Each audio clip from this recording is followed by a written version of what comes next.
নিরাপত্তার দোহাই দিয়ে ক্যাম্পাসে নির্বাচন চলাকালীন সময়ে স্ট্রাইকিং ফোর্স হিসেবে সেনাবাহিনী মোতায়েন করা চলবে না। সকল প্রকার অসামঞ্জস্যতা দূর করে সকল প্রার্থীর জন্য লেভেল প্লেইং ফিল্ড নিশ্চিত করো। বিশেষ করে নারী প্রার্থীদের প্রচারণার বিষয়ে বারবার যে হল প্রশাসনের কাছ থেকে অনুমতির যে বিষয়টি উল্লেখ করা আছে সেটি লঘু করতে হবে।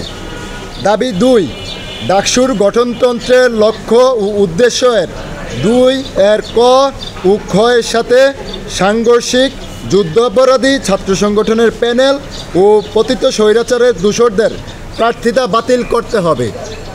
দাবি 3, নিরাপত্তার দোহাই দিয়ে ক্যাম্পাসে নির্বাচন চলাকালীন সময়ে স্ট্রাইকিং ফোর্স হিসেবে সেনাবাহিনী মোতায়েন করা চলবে না।